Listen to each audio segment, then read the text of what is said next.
हमने एटम की डेफिनेशन के बारे में पढ़ा था। सो इस वीडियो में मॉलिक्यूल के बारे में पढ़ेंगे and types of molecules. So let's start with the first definition of molecule. So देखो, मॉलिक्यूल हम किसको बोलते हैं? जैसे मैंने लास्ट वीडियो में आपको बताया था कि एटम क्या होता है कि smallest particle of an element is known as atom. और मॉलिक्यूल क्या है? स्मॉलेस्ट पार्टिकल ऑफ सब्सटेंस और compound. Clear? Smallest particle of substance और कंपाउंड इज कॉल्ड मॉलिक्यूल। या सिंपल अगर आपने समझना है कि मॉलिक्यूल क्या है, तो एटम मिलके क्या बना देते हैं? मॉलिक्यूल। ठीक है? सो एटम मिलके क्या बन गया? मॉलिक्यूल। ओके, नो मॉलिक्यूल क्या है? मॉलिक्यूल में हमें 2 टाइप्स के मॉलिक्यूल्स होते हैं, क्योंकि देखो atom plus atom minimum 2 atoms तो कंबाइन होंगी ना, तो 2 एटम वो सिमिलर नेचर की भी हो सकती है और डिसिमिलर भी हो सकती है। ठीक है? सो देखो, अगर तो सिमिलर है कि होमो एटॉमिक मॉलिक्यूल्स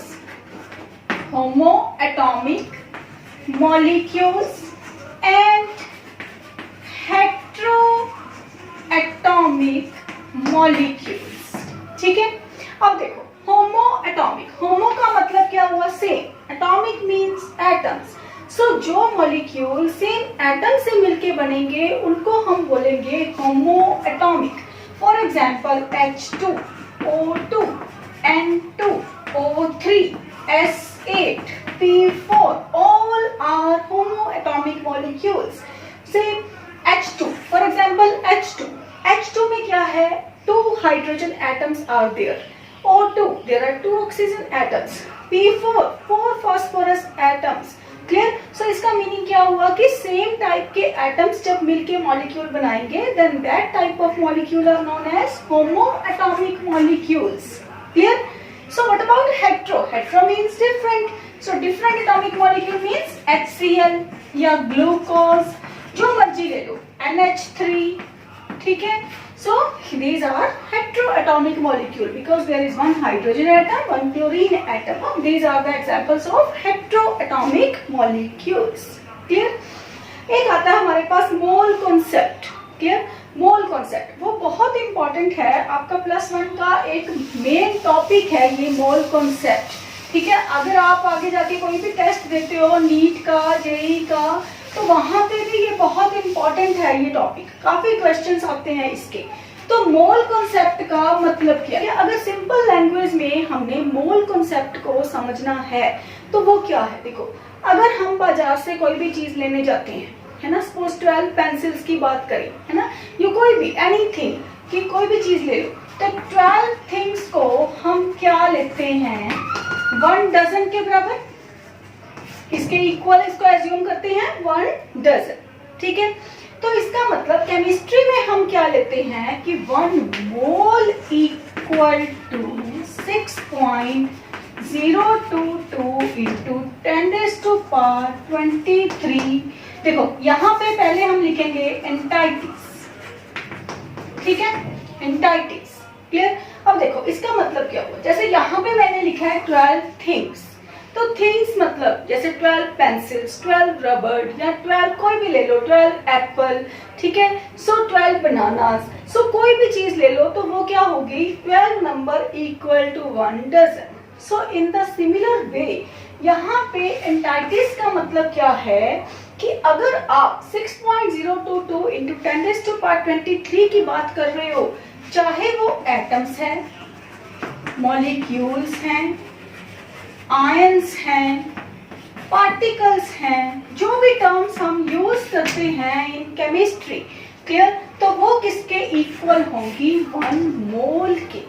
क्लियर?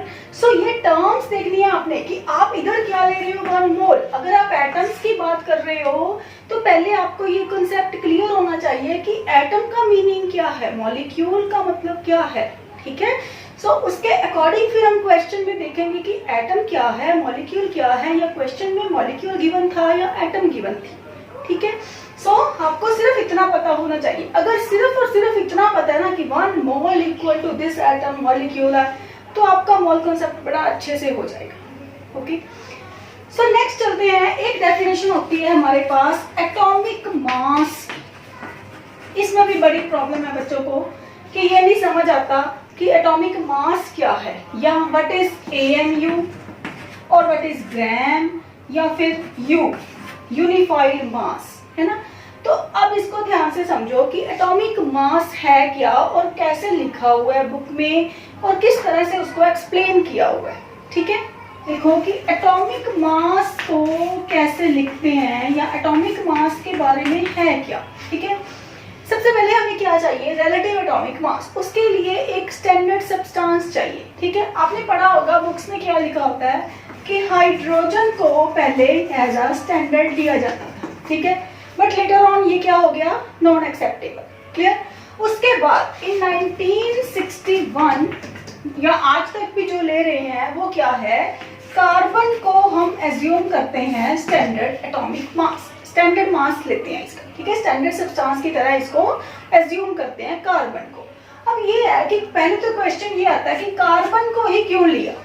ठीक है, कि कार्बन को मतलब रिलेटिव एटॉमिक मास देखना है तो उसके लिए कार्बन के साथ कंपैरिजन क्यों किया। ठीक है, अगर तो आपने ऑब्जेक्टिव टाइप में जाना है तो फिर तो ये बहुत मतलब आपको पता होना चाहिए कि इसकी डिटेल क्या है।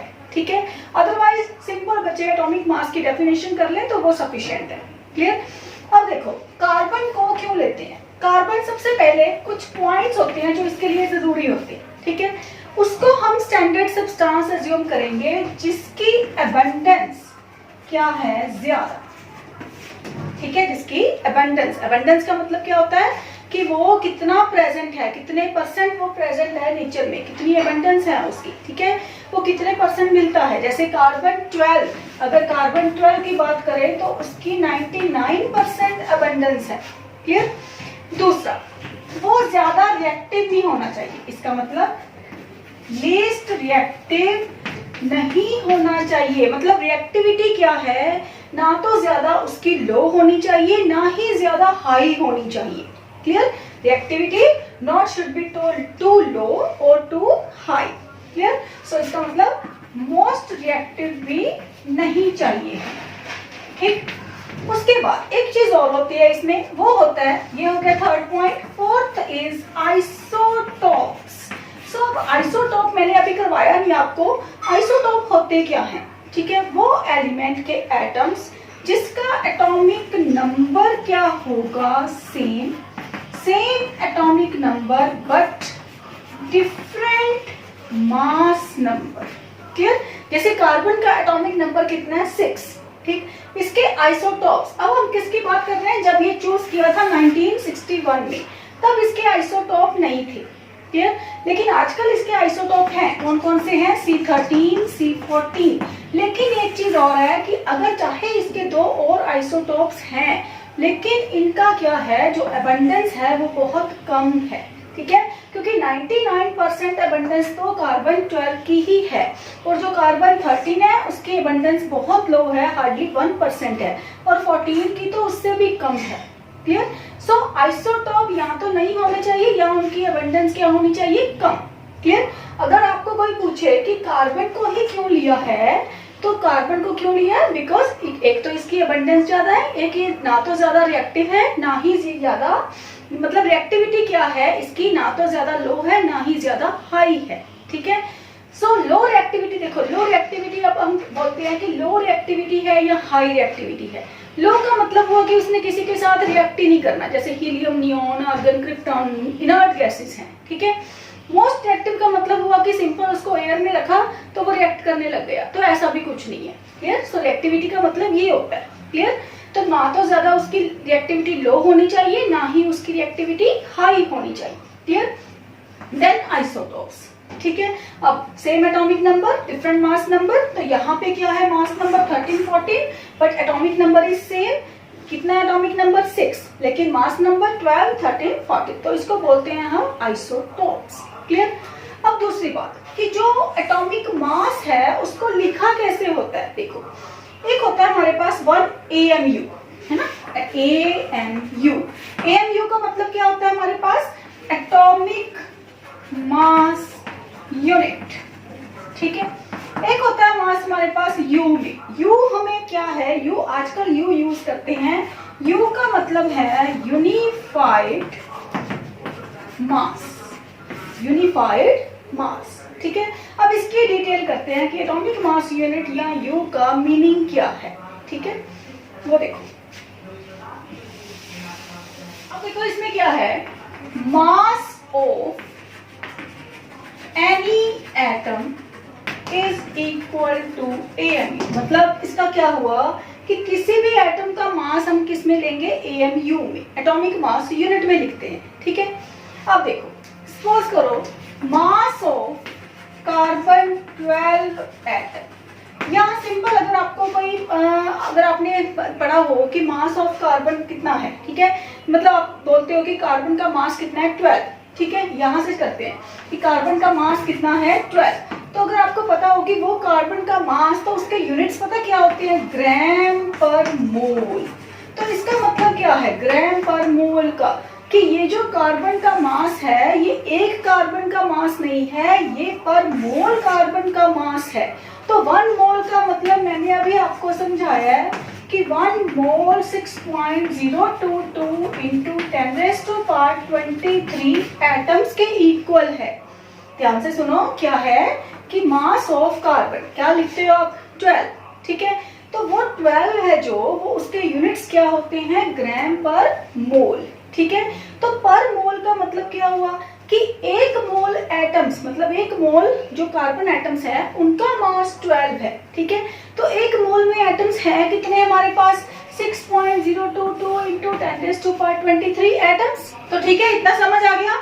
तो अब देखो बुक में डेफिनेशन इसकी कैसे लिखी होती है हमारे पास कि atomic mass equal to mass of an atom over 1/12th mass of carbon atom। Okay, एक चीज और देखो, कई बार ना आपको AMU और ग्राम में कन्वर्जन आ जाती है, ठीक है, कि कन्वर्ट करो उसको, ग्राम में दिया हुआ है तो AMU में कन्वर्ट करो, या AMU में दिया हुआ है तो ग्राम में कन्वर्ट करो, ठीक है। तो आपको एक कन्वर्जन फैक्टर याद होना चाहिए कि एक फॉर्मूला होता है इसका, 1 AMU इक्वल टू 1.66 इंटू 10⁻⁻24 ग्राम। ये एक स्टैंडर्ड फॉर्मूला है हमारे पास, ठीक है। अब देखो इसको यूज कैसे करना है। सपोज करो उसमें दिया हुआ है कि हमारे पास क्या है, किसी मेथड के थ्रू हमने फाइंड कर लिया कि हाइड्रोजन एटम का मास कितना होगा, ठीक है। Suppose mass of an hydrogen atom, मतलब एक हाइड्रोजन एटम का मास हमने फाइंड कर लिया, वो है 0.67 इंटू 10⁻⁻24 ग्राम। मतलब इतना क्वेश्चन आपको क्या है कि इतना क्वेश्चन दिया हुआ है कि एक हाइड्रोजन एटम का मास 1.67 इंटू 10⁻⁻24 ग्राम है, तो इसको AMU में कन्वर्ट करो, क्लियर। तो AMU में कन्वर्ट करने का देखो फैक्टर क्या है हमारे पास, 1 AMU इक्वल टू 1.66 इंटू 10⁻⁻24 ग्राम, ठीक है। तो क्या लिखेंगे, तो हम इसको यूज कैसे करेंगे, 1.67 इंटू 10⁻⁻24, और ग्राम में कितना होता है 1.66 इंटू 10⁻⁻24, ये है ग्राम, ये है ग्राम पर AMU। तो ग्राम के साथ ग्राम, -24, तो ये कितना आ गया 1.67 ओवर 1.66, ये अप्रोक्सीमेटली 1.008 AMU के इक्वल आएगा, ठीक है। सो इसको ऐसे यूज करना है, क्लियर।